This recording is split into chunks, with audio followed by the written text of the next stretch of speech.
네, 오늘 우리에게 주실 하나님의 말씀은 창세기 11장 1절 말씀부터 9절 말씀까지입니다.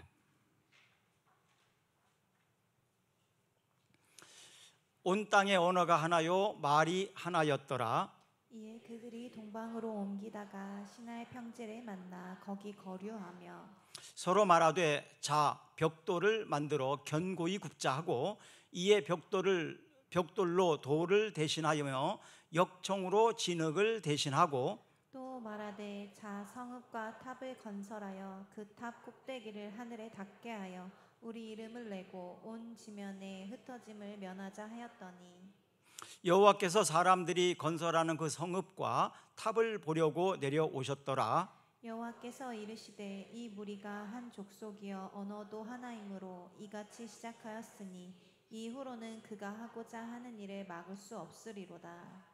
자 우리가 내려가서 거기서 그들의 언어를 혼잡하게 하여 그들이 서로 알아듣지 못하게 하자 하시고 여호와께서 거기서 그들을 온 지면에 흩으셨으므로 그들이 그 도시를 건설하기를 그쳤더라. 그러므로 그 이름을 바벨이라 하니 이는 여호와께서 거기서 온 땅의 언어를 혼잡하게 하셨음이니라. 여호와께서 거기서 그들을 온 지면에 흩으셨더라. 아멘. 오늘 설교의 제목은 길이 아니면 가지 말라입니다. 길이 아니면 가지 말라. 우리 옆 사람에게 한번 말해줍시다. 길이 아니면 가지 맙시다. 바른 길을 갑시다. 네. 노아의 방주 다음으로 인류가 공적으로 건축한 건물이 바로 바벨탑입니다. 바벨탑. 이 바벨탑은 여러분 잘 아시는 대로 노아 때에 홍수로 세상을 멸망시켰단 말이에요. 그래서 사람들이 또다시 홍수가 일어나게 된다면 우리가 보존되기 위해서 높은 탑을 쌓자. 그러면 비가 아무리 많이 와도 우리가 홍수 때문에 죽지 않을 거다. 이런 생각을 가지고 바벨탑을 쌓았고요. 또 한 가지는 그 당시의 문명이 상당히 높았습니다. 건축 기술도 상당히 좋았어요. 요즘에 뭐 세계 불가사의라고 하는 피라밋이라든가 뭐 이런 것들이 있지 않습니까? 그 정도로 문명이 우리가 상상할 수 없을 정도로 높았고 건축 기술도 굉장히 탁월했습니다. 그래서 그들이 통일 왕국을 건설하자. 그래서 신할 평야에다가 거대한 공사를 시작해서 만든 건물이 바로 이 바벨탑입니다. 그래서 이 바벨탑은 바로 하나님을 무시하는 것, 또 하나님께 도전하는 행위. 하나님께서 노아 홍수 끝에 무지개를 보여주시면서 다시는 물로 세상을 멸망시키지 않을 거다 이렇게 약속을 했음에도 불구하고 그 약속을 믿지 못했기 때문에 그들이 바벨탑을 쌓은 거예요. 결국 인간의 야망과 불신앙에서 시작된 것이 바벨탑이었습니다. 그 탑을 쌓는 동안 하나님께서 더 이상 쌓지 못하게 하기 위하여 언어를 혼잡하게 했다. 그러니까 말을 알아듣지 못하도록 만들었어요. 지금 뭐 영어나 일본어나 중국어, 뭐 러시아어 이렇게 언어가 많이 있잖아요. 그러면 그 언어를 모르면 우리가 알아들을 수가 없습니다. 바로 이런 언어를 알아듣지 못하게 만들어서 더 이상 일을 하지 못하도록 함으로 인하여 바벨탑 건축은 중단되었다. 그리고 사람들이 이제 흩어지게 됩니다.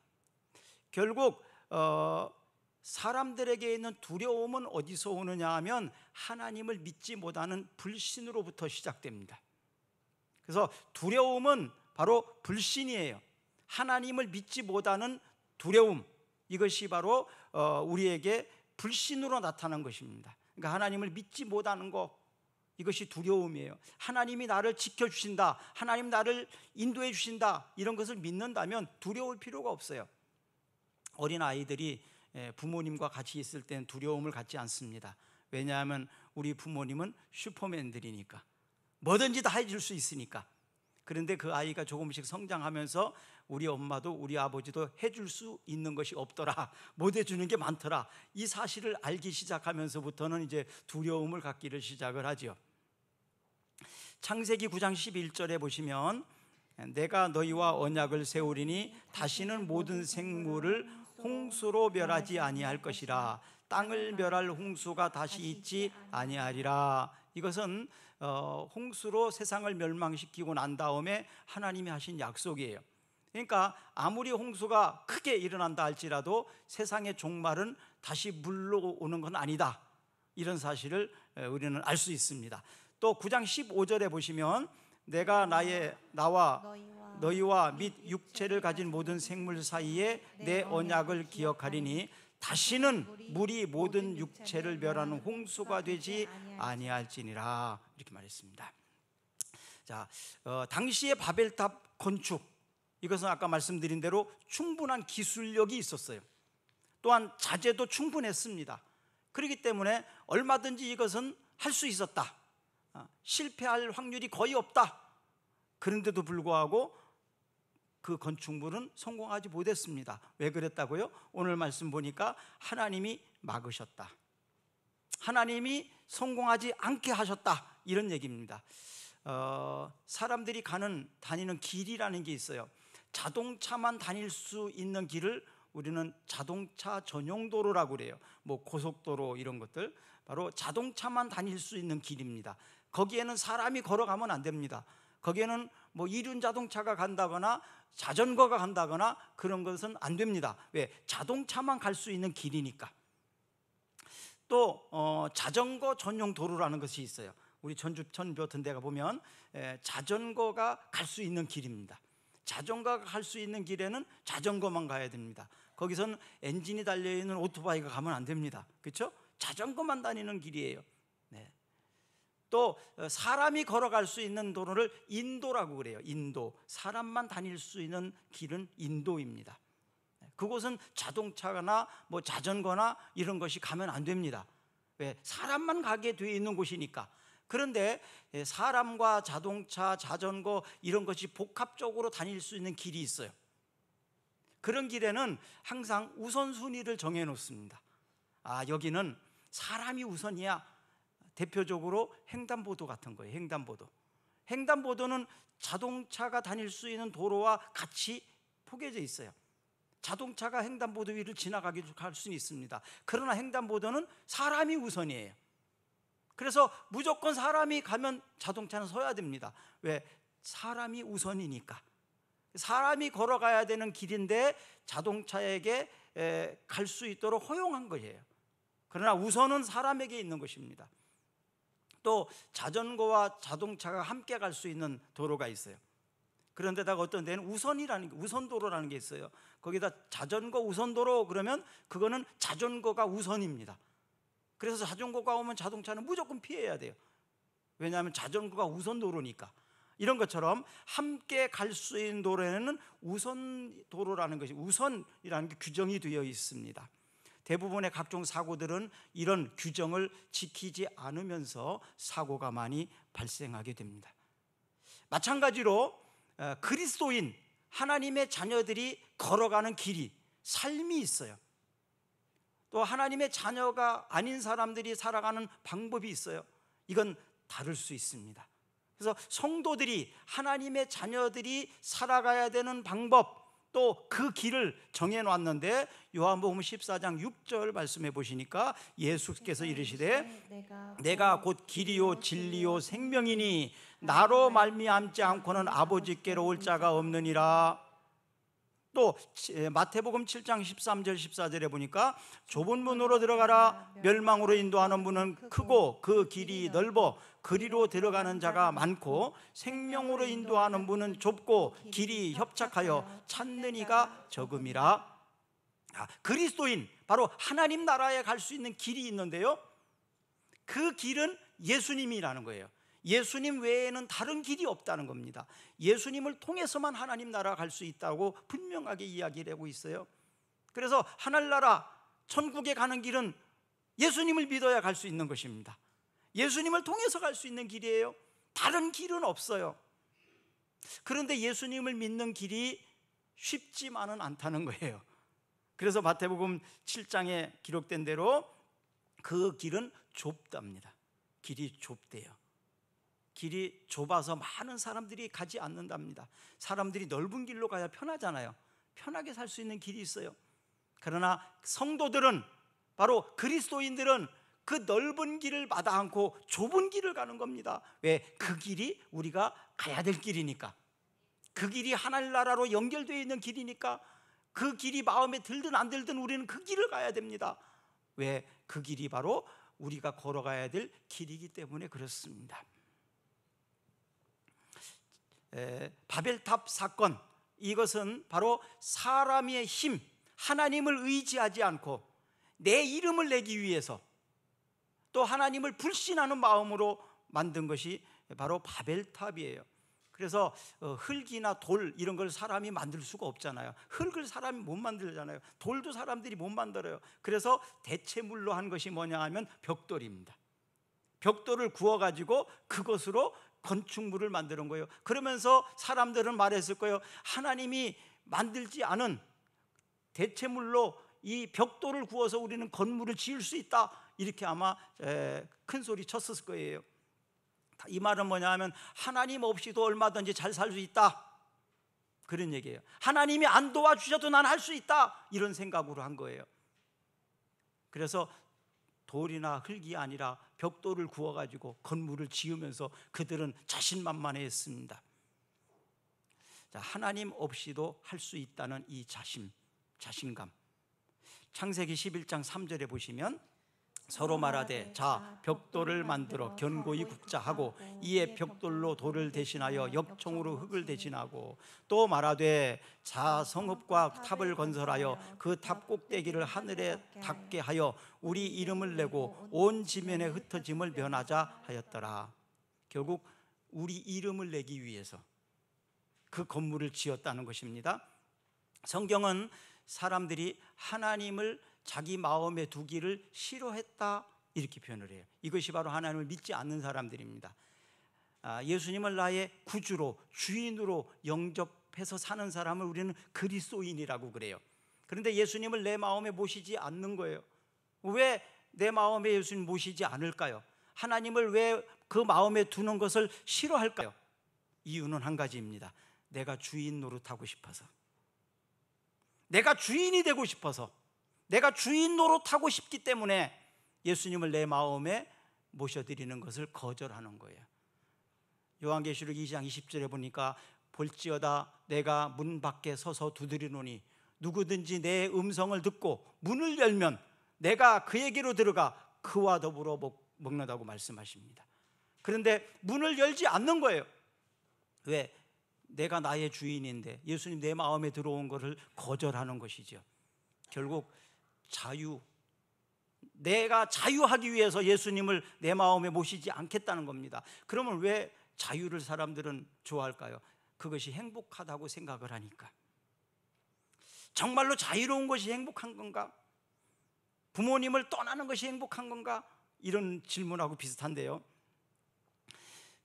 잘 알아야 될 것이 뭐냐 하면 인간이요, 하나님의 보호함이 없이 행복할 수 있느냐는 거예요. 내가 주인 노릇할 수 있는 능력이 있느냐, 이것입니다. 아까 들어올 때 우리 루아가 막 제가 문 열고 들어오니까 먼저 막 손을 흔들더라고요. 막 손을 흔들어요. 아는 사람이라 이거죠. 반갑다고. 그런데 루아가 엄마와 아빠가 없이 스스로가 혼자 살아갈 수 있을까요? 거의 불가능합니다. 그렇죠? 돌봄이 없이는 살아갈 수 있는 것이 불가능합니다. 주인이 없이 내가 정말로 주인 노릇하며 살 수 있느냐, 이거예요. 하늘이 도와주지 않아도, 하나님이 도와주지 않아도 내 힘으로 내 스스로가 살아갈 수 있느냐, 이거예요. 저는 자립심이 굉장히 강한 사람 중에 하나입니다. 그래서 저한테 별명이 하나 있어요. 타견이는 사막 한가운데 갖다 놔도 살아갈 수 있는 능력이 있다. 실제로 좀 자립심이 강합니다. 그래서 뭔가를 하여튼 만들어냅니다. 그런데요, 제가 살면 살수록 나 혼자 할 수 없는 것들이 많더라고요. 내가 할 수 없는 일이 얼마나 많은지 몰라요. 하나님이 도와주시지 않으면 안 되는 일이 얼마나 많은지 몰라요. 그래서 그때부터 더 많이 기도하기 시작을 합니다. 그전에는 그냥 하나님 안 도와주셔도 될 것 같은데요 라고 생각을 했어요. 근데 지금은 하나님 안 도와주시면 안 될 것 같아요. 하나님 도와주세요. 순간순간 그렇게 기도합니다. 하나님, 저는 안 돼요. 제 힘으로는 불가능합니다. 하나님, 저의 연약함을 아시잖아요. 나 좀 도와주세요. 하나님, 나 좀 도와주세요. 탕자의 비유를 보시면 한 집에 아들이 둘이 있었어요. 근데 둘째 아들이 아버지에게 하루는 찾아와서, 아버지, 어차피 아버지가 이제 유산을 형하고 나하고 나눠줄 것인데 좀 미리 주시면 안 되나요? 왜 그러냐? 저 유산 미리 주시면 그거 가지고 도시에 나가서 사업도 하고 그래서 좀 한번 살아보려고 그래요. 그랬더니 아버지가, 야, 너는 아직 어려서 네 혼자 할 수가 없어. 조금 더 크면, 조금 더 혼자 할 수 있는 능력을 키우면 그때 줄게. 그런데 이 둘째 아들이 때를 씁니다. 아버지, 저 할 수 있어요. 저도 다 컸다니까요. 그러면서 매일매일 쫄라댑니다. 그러니까 아버지가 못 이겨서 결국 둘째 아들에게 유산을 상속해 줍니다. 둘째 아들은 그것을 가지고 도시에 나가서 신나게 뭔가를 해보려고 해요. 먼저 나가서 해야 될 게 뭐예요? 사람들을 사귀어야 되잖아요. 그렇죠? 사업을 하려면. 그래서 사람들을 사귀려면 뭐가 있어야 됩니까? 돈이 있어야 되죠. 그래서 사업을 하기 위해서 사람들을 사귀고 뭐 그러면서 이제 돈을 쓰기 시작을 합니다. 그러니까 돈을 잘 쓰니까 그 사람 옆에는 사람들이 많이 모입니다. 그러다가 어느 순간 돈이 다 떨어지겠죠. 결국 그는 돈도 다 떨어지고 그가 할 수 있는 일은 아무것도 없었어요. 돈이 떨어지니까 사람들이 다 떠나버립니다. 결국 남의 집에 머슴살이를 하는 거였어요. 돼지 키우는 일, 돼지 밥을 주면서. 그러니까 어려우니까 이제는 먹을 음식도 제대로 없이 돼지와 같이 음식을 먹어야 되는 수준에까지 이르게 됩니다. 인간이라기보다는 마치 돼지처럼 살아야 됐어요. 어느 날 각성을 합니다. 우리 아버지 집에는 나처럼 이렇게 고생하는 노예가 없다. 우리 아버지 집에서 내가 차라리 종살이를 하더라도 이것보다는 나을 거다. 이젠 아들이 아니라 종으로 살아도. 그래서 아버지 집으로 돌아갑니다. 아버지께서는 어떻게 하셨나요? 목욕시키고 반지를 끼워주면서 죽었다가 살아나온 아들이다라고 잔치를 베풀면서 아들을 맞이해 줍니다. 하나님을 떠나서 내 스스로 혼자 할 수 있다라고 생각하는 것은 교만입니다. 아직 아버지가 도와줘야 되고 아버지가 돌봐야 된다는 사실. 결국 인간은 하나님이 보호하지 않으면, 하늘이 돕지 않으면 스스로 살 수 있는 능력이 없습니다. 하나님이 도와주셔야 됩니다. 하나님이 여러분들을 도와주시기를 축복합니다. 그럼 하나님이 도와주시게 하려면 어떻게 해야 돼요? 내 마음에 하나님을 모시는 거예요. 하나님, 우리 집에 오십시오. 하나님, 내 마음에 오십시오. 그리고 나를 보호해 주시고 나를 돌봐 주시기를 바랍니다라고 고백하는 것입니다. 지금 그렇게 할 수 있어요. 여러분, 하나님의 도움이 필요하죠? 그렇다면 이 시간 말씀드릴 수 있어요. 저를 한번 따라해 볼까요? 하나님, 제 마음에 오시옵소서. 나를 도와주시옵소서. 또 한 번 할까요? 하나님, 우리 집에 오시옵소서. 우리 집을 도와주시옵소서. 또 한 번 할까요? 하나님, 내 사업장에 오시옵소서. 내 사업을 도와주시옵소서. 그러면 하나님 도와주시는 거예요. 저도 사업을 해봤고 여러 가지를 해봤는데 하나님이 안 도와주시면 안 되더라고요. 다 때가 있더라고요. 우리의 건강도 하나님이 도와주셔야 됩니다. 우리의 자녀 문제들도 하나님 도와주셔야 됩니다. 하나님을 떠나서 내가 아무것도 할 수 없다는 것을 인정하는 거예요. 이것이 바로 각성입니다. 세상에 많은 종교들이 있잖아요. 이 종교들이 왜 만들어지는지 아십니까? 이 종교는요, 내가 주인 되어서 내가 만든 거, 사람이 만든 게 종교예요. 그래서 불교 누가 만들었어요? 불교의 창시자가 누굽니까? 석가모니? 이런 것처럼 다른 모든 종교들은 다 창시자가, 그 창시자가 누구예요? 사람이에요. 사람이 만드는 거예요. 사람이. 바로 하나님 대신 자신들이 만든 종교, 아까 말씀드린 흙이나 돌, 이것을 사람이 못 만들으니까 벽돌로 대체물을 만드는 것처럼 이 세상의 모든 종교들은 사람이 만드는 거예요. 그래서 사람이 만들어서 자기가 주인인 거죠, 사실은. 사람의 능력은요, 결국 하나님으로부터 주어졌을 때 그게 진짜 능력이 되는 거예요. 대체물로는 능력이 될 수가 없습니다. 그래서 우리는 성경은 이것을 뭐라고 말하냐면 우상이라고 그래요. 또 미신이라고 그래요. 왜냐하면 진짜 능력이 있는 게 아니거든요. 사람이 만드는 것이 무슨 능력이 있습니까? 그래서 그 능력이 없어요. 그래서 사실이 아닌 것을 믿는 것을 미신이라고 그래요.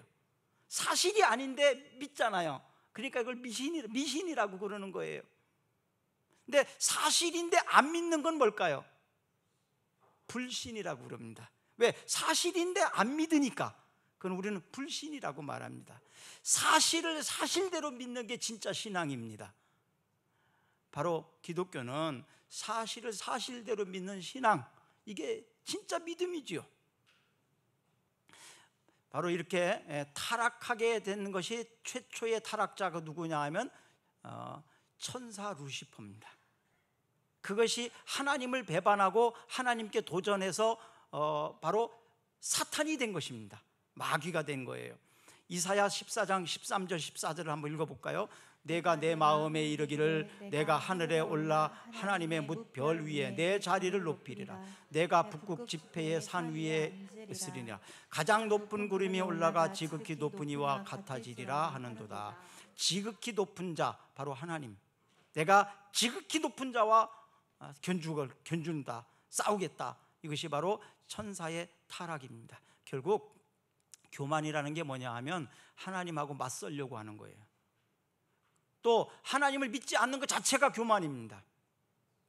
아버지와 어머니를 부모로 인정하지 않는 것, 그것만큼 큰 죄가 어디 있겠습니까? 그렇죠? 아무리 못나도 엄마는 엄마고 아버지는 아버지지. 그렇죠? 그걸 인정하지 않는 것이 사람도 아니잖아요. 바로 인간이라는 것이, 사람이 하나님을 인정하지 않는다는 것은 그와 똑같은 겁니다. 부모를 무시하는 자식과 다를 바가 없어요. 가장 큰 불효, 마찬가지로 하나님을 믿지 않는 불신은요, 이 세상에서 가장 악한 죄입니다. 그래서 그것은 사함을 받을 수가 없는 거예요. 잠언 16장 18절에 보면 교만에 대해서 말합니다. 교만은 패망의 선봉이요 거만한 마음은 넘어짐의 앞잡이니라. 또 29장 23절에 보니까 사람이 교만하면 낮아지게 되겠고 마음이 겸손하면 영예를 얻으리라. 교만한 사람들이 망하는 것이 성경에 굉장히 많이 나와 있는데, 지난주에 말씀드렸던 우시야, 역대하 26장이죠. 그가 하나님의 은혜를 잊어버리고 교만하게, 대제사장이 해야 될 일을 자기가 왕이라고 자기가 멋대로 하다가 하나님이 치셔서 어떻게 죽었나요? 예? 나병이 들어서 죽었습니다. 또 하나님의 은혜를 입은 히스기야도 있습니다. 히스기야는 원래 굉장히 훌륭한 왕이었어요. 그런데 그가 나중에 교만해졌어요. 그래서 하나님은 그를 또 치셔서 병들게 만들었습니다. 그랬더니 하나님 잘못했습니다, 용서해 주세요. 이게 중요한 겁니다. 사람은요, 누구나 잘못할 수 있어요. 누구나 실수할 수 있어요. 그런데 그 실수와 잘못했을 때 하나님, 제가 잘못했습니다, 용서해 주세요. 그렇게 하면 그게 회개거든요. 그럴 때 하나님은 은혜를 베푸십니다. 그래서 히스기야에게 하나님은 은혜를 베풀어 주십니다. 히스기야도 교만했었는데 하나님 용서해달라고 회개했더니 하나님이 그를 벌하지 아니하고 용서해 주셨어요. 역대하 32장 25절 26절 히스기야가 마음이 교만하여 그 받은 은혜를 보답하지 아니하므로 진노가 그와 유다와 예루살렘에 내리게 되었더니 히스기야가 마음의 교만함을 뉘우치고 예루살렘 주민들도 그와 같이 하였으므로 여호와의 진노가 히스기야의 생전에는 그들에게 내리지 아니하니라. 아멘. 이 지혜로운 겁니다. 지혜로운 아이들은요, 부모님이 화를 내고 매를 딱 들으면 어떻게 해요? 엄마 용서해 주세요 하고 품원으로 들어오는 겁니다. 근데 지혜롭지 않은 날은 바락바락 대들고 따지고 변명하죠. 그럼 매를 번다고 그러지 않습니까? 아니면 도망가 버리든지. 지혜로운 사람은 품으로 들어옵니다. 용서해 달라고 합니다. 그럴 때 은혜를 베풀어 주십니다. 하나님, 그러면 하나님을 왜 사람들이 안 믿을까요? 왜 자기가 자기 스스로의 주인 노릇하려고 그럴까요? 하나님을 몰라서 그렇습니다. 하나님에 대해서 오해해서 그렇습니다. 하나님은 어떤 분이세요? 하나님은 우리가 가장 행복하기를 원하십니다. 하나님은 우리에게 뭐든지 주고 싶어 하시는 하나님이에요.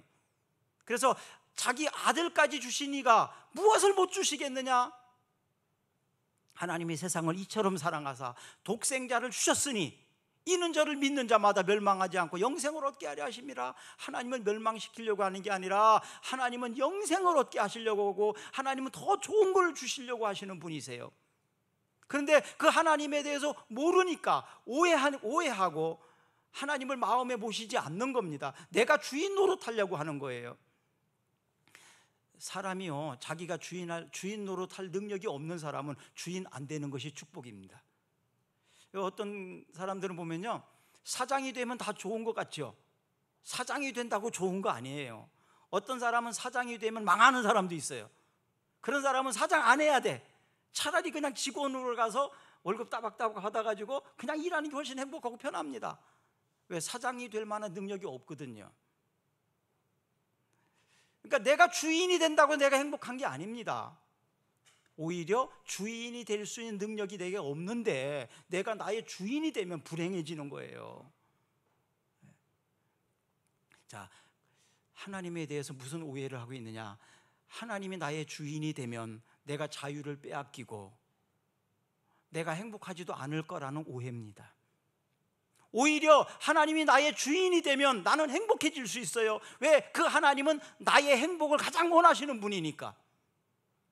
아까 말씀드린 대로 탕자, 그 둘째 아들이 아버지를 오해했기 때문에 상속받아서 나갔다가 그 많은 고생을 했지 않습니까? 아버지 밑에 있었다면 그 고생 안 했을 텐데. 여러분, 우리가 믿는 하나님은 우리가 가장 행복하기를 원하시는 분입니다. 그래서 무엇이든 무슨 일이든 나의 행복을 위해서 좋은 것을 주시기를 원하시는 분이 하나님입니다. 자, 우리가 가야 되는 길, 바로 그 길이 좁아도 그 길이 힘들어도 그 길을 가야 됩니다. 왜냐하면 그 길을 가야 목적지를 갈 수 있으니까. 목적지를 향하여 가는 사람은 그 길로 가야 되는 거예요. 자, 대표적으로 여러 사람인데 요나라는 사람이 있습니다. 요나라는 사람은요, 자기가 가야 될 길이 어떤 길인지 하나님이 알려주셨어요. 요나야, 너는 니느웨 성에 가서 이렇게 계속 잘못하면 하나님이 벌 내리신다고 가서 말해줘라. 그 말을 듣고 이 요나는 그러면 니느웨로 가야 되는데 가기가 싫었어요. 왜 가기 싫었냐 하면 니느웨 사람들이 미웠거든요. 니느웨 사람들이 싫었어요. 그래서 그들이 하나님이 멸망시켰으면 좋겠어, 하나님이 벌하셨으면 좋겠어. 그래서 니느웨로 안 가버린 거예요. 내가 싫으니까, 가기 싫어서. 그래서 반대 방향인 다시스로 가버린 겁니다. 가지 말아야 될 길을 간 거죠. 그러니까 하나님께서 배를 타고 가는 요나, 그 배가 풍랑을 만나게 됩니다. 그래서 그 배에 있는 모든 사람들이 다 죽게 생겼어요. 그래서 그 배에 있던 모든 짐을 다 바다에 던져내도 풍랑이 멈추질 않아요. 그러니까 선장이 우리 배에 탄 사람 중에서 하늘을 노하게 한 사람이 있는 것 같다. 그 사람이 누구냐? 아무도 안 나타납니다. 그때 요나는 뭐 하고 있었냐면 배 밑에서 잠자고 있었거든요.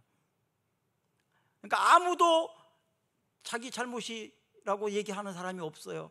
그래서 선장이 할 수 없이 제비 뽑기 하자. 제비 뽑기 해갖고 뽑힌 사람이 범죄자다. 그래서 제비 뽑기를 했어요. 그런데 딱 걸린 사람이 누굽니까? 요나예요. 딱 걸렸어요. 그래서 선장이 야 요나 너는 도대체 뭔 일을 했길래 그랬냐?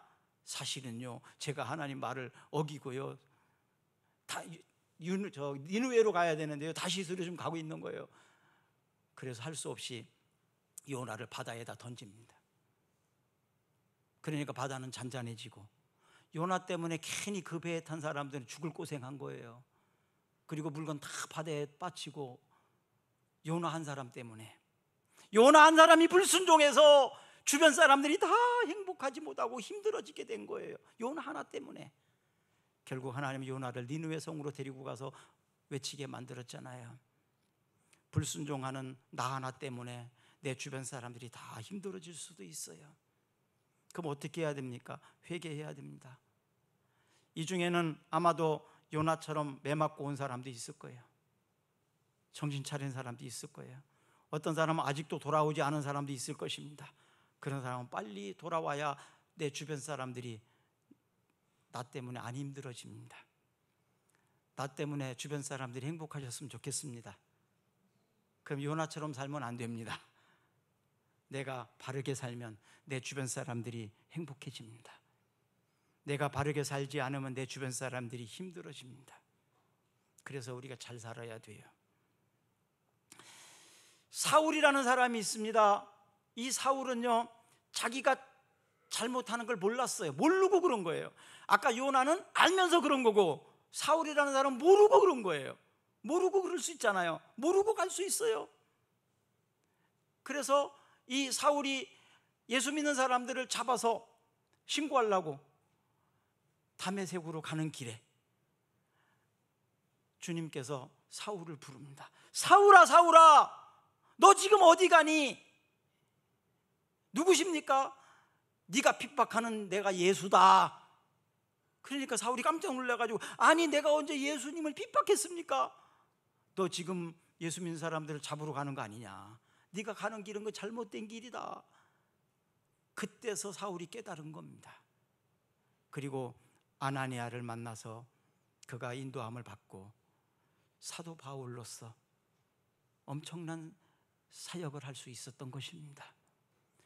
사울이 잘 모르고 갔을 때 하나님이 깨우쳐 주신 것이죠. 그것이 사도행전 9장 이하에 쭉 나옵니다. 바벨탑은 뭐냐? 세상에서 바벨탑 사건을 모르는 사람이 별로 없더라고요. 안 믿는 사람도, 교회 안 다니는 사람들도. 그래서 바벨탑을 뭐라고 말하느냐 하면 비현실적인 거, 성공할 수 없는 계획, 이것을 바벨탑이라고 말을 해요. 바벨탑 쌓는 것처럼 하나님이 막으시면 아무리 기술이 있고 능력이 있고 자원이 있어도 안 된다. 안 될 수가 없는 건데 왜 안 되지? 누가 막으셨기 때문에? 하나님이 막으셨기 때문에, 하나님이 안 되게 하셨기 때문이다. 그래서 이 바벨이라는 것은 하나님이 막으신다는 의미가 있어요. 바로 비현실적이고 성공할 수 없는 계획을 비유로 말하는 것이 바로 바벨입니다.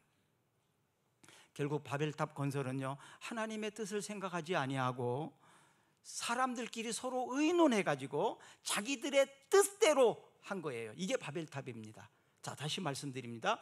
바벨탑은 하나님이 원하시지 않는 거예요. 하나님의 뜻을 묻지 않는 거예요. 그리고 사람들끼리 모여가지고 의논해가지고 자기들의 이름을 내고 자기들의 실적을 만들기 위해서 한 것, 이것이 바로 바벨탑이에요. 결국 하나님을 무시한 것이고 하나님을 대적한 것과 똑같습니다. 자, 결국 불신앙적 행동이 바로 바벨탑 사건입니다. 이제 내일부터 오베아다 성경 읽게 되는데요, 이건 구약 성경에서 가장 짧은 성경입니다. 오베아다는 결국 에돔의 심판에 대해서 말씀을 드리는 건데요, 이 에돔은 에서의 후예입니다. 그들은 교만해서 하나님 앞에 심판을 받게 되는 사람들인데요, 자신들이 그 성을 지은 데가 바로 그 뭐냐면 세일산, 아주 천혜의 요새라고 하는 세일산에다가 그들이 건축을 했고요. 또 그들은 학문이 뛰어났습니다. 탁월했습니다. 그래서 지혜로운 사람이 많았어요. 또 무역을 함으로 인해서 경제적으로도 풍요로웠던 나라가 바로 에돔이에요. 그래서 그들은 하나님 없이도 살 수 있다고 생각을 했어요. 왜? 천혜의 요새를 가지고 있는 세일산에 만들어져 있고, 그들은 무역을 통해서 경제적으로도 굉장히 부유했고, 또 학문이 탁월했기 때문에 지혜자들이 굉장히 많았습니다. 거기에다가 훈련된 군사들까지 있었어요. 그래서 그들은 하나님 없이도 살 수 있다라고 자신감을 가지고 있었어요. 바로 오베아다는 이 에돔의 심판에 대해서 말씀하고 드리고 있는 거예요. 하나님을 떠나서는 성공할 수 없다. 하나님을 떠나서 사는 것은 결국 하나님의 심판을 받게 된다. 이것을 가르쳐 주는 것이 오베아다입니다. 사랑하는 여러분, 우리가 하나님을 떠나서 행복할 수 없습니다. 우리가 큰 어려움을 한번 당해보면 아시잖아요. 그렇죠? 그건 돈으로도 할 수 없는 거고요. 그건 세상에 그 어떤 것으로도 할 수 있는 게 없어요. 누가 도와줘야 돼요? 하나님이 도와주셔야 됩니다. 하나님이 도와주셔야 됩니다. 그래서 하나님 도와주십시오. 하나님 저 좀 도와주세요. 그러려면 어떻게 해야 됩니까? 하나님의 뜻을 묻고 하나님이 원하는 길을 걸어가야 되는 겁니다. 그래서 우리는 이렇게 기도해야 됩니다. 하나님, 내가 가는 길이 하나님이 원하시는 길이 아니라면 막아주십시오. 그리고 내가 가야 되는 길이라면 그 길이 좁고 힘들어도 그 길을 갈 수 있는 용기와 능력을 주시옵소서라고 해야 되는 것입니다. 그래서 내가 가야 되는 길, 그 길을 뚜벅뚜벅 걸어가는 겁니다. 그러면 이걸 어떻게 판단할 수 있나요? 그래서 우리는 성경을 통해서 분별을 해야 됩니다. 내가 이 길을 가야 되는 길인지 가지 말아야 되는 길인지, 또 우리가 사업을 한다거나 어떤 일을 할 때 성공할 수 있는지 없는지를 따져봐야 될 거 아니에요. 이거 될 수 있는지 안 되는지도 모르고 그냥 막 해요? 그렇게 안 하잖아요. 그렇죠? 안 하잖아요. 판단력이 있어야 됩니다. 분별력이 있어야 됩니다. 그래서 아무리 힘들고 어려워도 이 길을 통해서 성공할 수 있다면 용기를 달라고 하나님께 기도하고 할 수 있는 능력을 달라고 말하는 거죠. 여러분, 세계 1차 대전 때 독일과 프랑스의 전쟁을 아시죠? 그때의 프랑스의 국방장관 이름이 앙드레 마지노입니다. 앙드레 마지노. 이 프랑스의 국방장관이 건설을 한 것이 독일군의 전차, 독일군의 막 기갑병들이 몰려오지 못하도록 마지노선을 구축을 했어요. 마지노선을. 그래서 그들이 아무리 기갑병이 전차가 와도 막아낼 수 있는 마지노선을 구축을 한 거예요. 진지를 만들어 놨어요. 그래서 충분히 그 진지가 튼튼하기 때문에 못 올 거라고 생각을 했습니다. 그래서 프랑스의 사람들은 이것을 마지노선이라고 했어요. 마지노선. 왜? 그때 당시에 앙드레 마지노가 국방장관이었는데 그 사람의 아이디어로 만들었으니까 그것이 마지노선이에요. 그거는 지금도 쓰고 있습니다. 우리가 마지노선을 만들어 놉니다. 이건 마지노선. 그런데 이 독일이 어떻게 들어왔는지 아십니까? 벨기에를 통해서 우회해 가지고 들어와 버렸어요. 인간이 만들어 놓은 마지노선, 완벽한 것 같지만 내 지혜와 능력을 통해서 쌓은 바벨탑, 홍두소 막을 것 같고 완벽한 것 같지만 하나님이 안 도와주면 안 된다. 그래서 하나님 도와달라고 그렇게 하셔야 됩니다. 그래서 하나님이 원하시는 길이 아니면 가지 말고, 그리고 하나님이 바라시는 길을 걸어가야 됩니다. 우리 기도하시겠습니다. 저는 단순히 외치는 광야의 소리뿐입니다. 제가 여러분들에게 무엇을 해드릴 수 있겠습니까? 제가 무엇을 해드릴 수가 없습니다. 하나님이 해주셔야 됩니다. 하나님이 도와주셔야 됩니다. 제가 부모가 돼 보니까 자식에게 해줄 수 없는 게 너무 많더라고요. 그래서 하나님 앞에 기도할 수밖에 없습니다. 하나님 좀 도와달라고. 여러분, 어떤 문제를 가지고 계십니까? 어떤 힘들고 어려운 일들이 있으십니까? 하나님 나 좀 도와달라고, 하나님 나를 좀 지켜달라고 그렇게 기도하시면 하나님이 지켜주시고 도와주실 것입니다. 그래서 우리가 달려가는 그 길이 아름다운 길이 될 것이고 축복의 길이 될 것이고 행복한 길이 됩니다. 하나님을 떠나서 행복할 수 없습니다. 다시 한번 하나님이 기뻐하시는 방향으로 걸어갈 수 있는 여러분과 제가 되기를 예수님의 이름으로 축복합니다. 우리 다 같이 일어나셔서 찬양하겠습니다.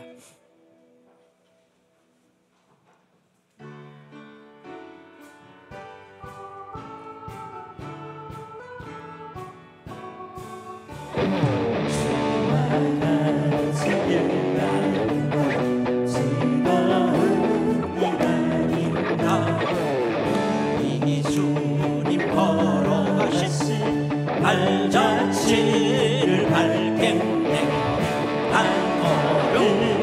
한 걸음 주 예수랑 함께 날마다 우리 걸어가리. 어린아이 같은